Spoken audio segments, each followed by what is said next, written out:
Good afternoon, good evening, good morning, depending on where you are in the world. Welcome back to We Are the South Stand, where we are under 2 weeks away from Premier League football being back.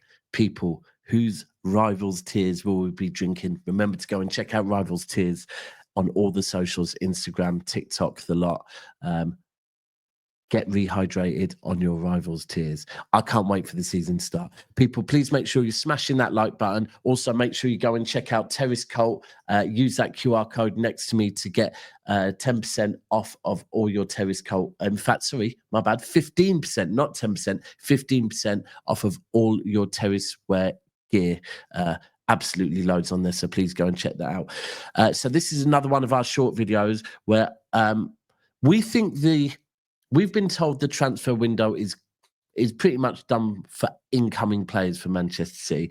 I just want to explore this. A couple of options. A couple of options I quite like. Now, on both of them, are they my ideal signings that I went into the transfer window screaming, this is who we need to get? They aren't.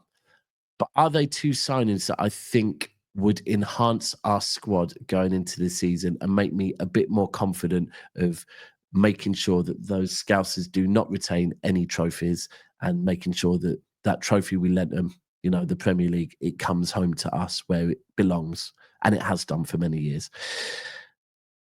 The first one I'm going to speak on is, and both of them I would say are relevant to do with other clubs. So the first one I'm going to speak on is Lucas Paqueta.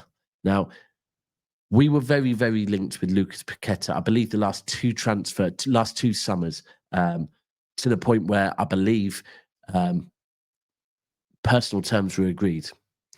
We were close to agreeing terms with West Ham, and of course, the news came out that Lucas Paqueta had been charged for match fixing. Now, firstly, my thoughts go out to Lucas Paqueta because ultimately he's had to go through all of this.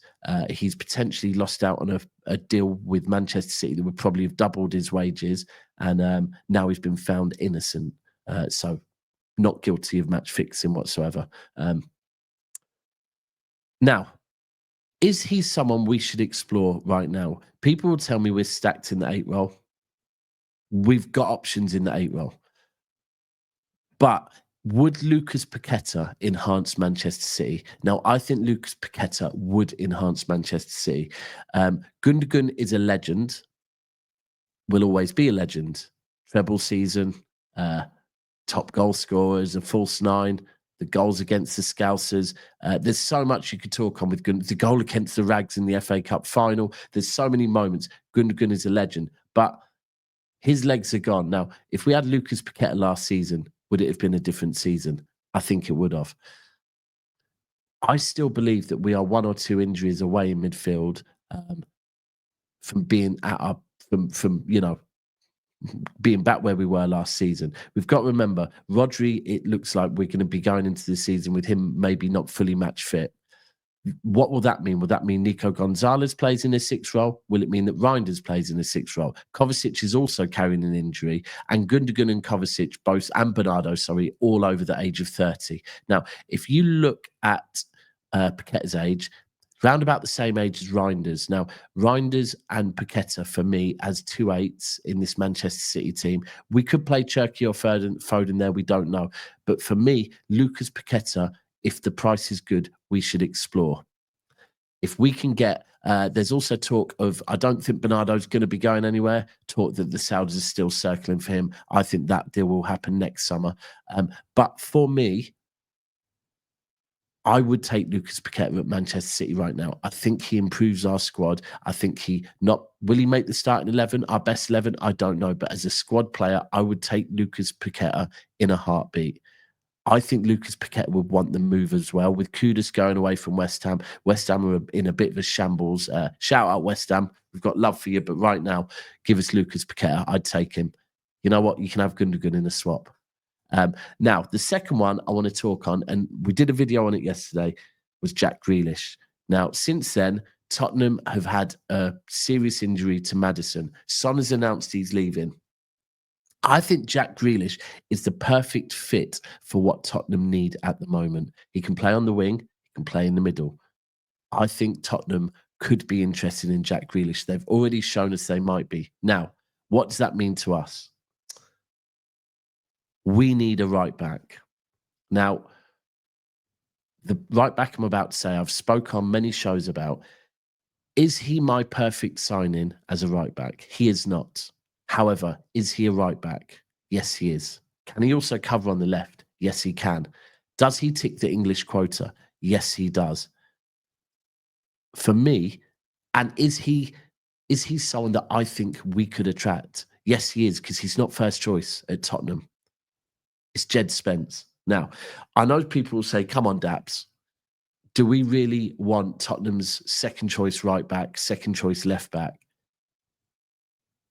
For me, I want a right back, right? It's great having players that can do a job there. And listen, I'm not against Nunes. I'm backing Nunes. I'm backing Kuzanov. You all know this. But it would be nice to have an actual right back in our squad. The difference between a right back and a makeshift right back, or the same on the left, is their reading of the game. I used this analogy earlier. When you're young and you first learn to drive, you don't have that sixth sense. You get it with experience. That's what worries me about us in transitions. It's having a defender that has that sixth sense of knowing when there's a threat and stopping it before it becomes too much. That's where I think bringing in Djed Spence, I'm not even saying we go and bring in Djed Spence as our guaranteed first choice right back, but we bring him in as a right back at the football club. So we have a right back there available. Rico Lewis is not a right back. Nunes is not a right back. I'm here for the Kuzanov thing, but that might take some time. I think we go and get Djed Spence, we bring him in. Now, would Djed Spence be difficult to do? Of course, it's Daniel Levy. We've seen he's once again got City in his mouth today, although maybe with not as much venom. But doing business with him isn't great. We all remember Harry Kane. He wasn't brilliant with Kyle Walker. And we all know Daniel Levy does not like our club. However, at this point, Tottenham really might need Jack Grealish. Now, if they want Jack Grealish, why don't we say, I'll tell you what, because straight away, Djed Spence is going to be on probably half the wage that Jack Grealish is on. So we've already got some wage off the bill. We bring in Djed Spence as a right back option. Everyone's happy. For me, if I'm Manchester City, I'm exploring this. I'm exploring Paqueta. See if, I don't know. Do you know what? Would we exchange Kovacic for Paqueta? Maybe. I think the age thing, I think that would be an option. For me, I don't want Bernardo going anywhere. I want Bernardo to stay put. I'm happy with Kovacic staying put. I think Kovacic has been one of our better players over the last 2 seasons. But looking at the age and what they can offer, I would explore the Paqueta deal. But more importantly, I would absolutely love us to explore a Grealish swap deal for Djed Spence. Let me know your thoughts below. Please make sure you're smashing the like button and subscribing. Listen, some of you will not agree with me. Some of you love Jack Grealish. I love Jack Grealish, but I can't see a world where Jack Grealish starts. If we can get a right back, an actual right back in, I'm here for it. The Paqueta one, again, probably a bit more difficult, will cost more, but I think he enhances our squad. Please let me know what you think in the comments below, and we will be back soon with more content. Peace.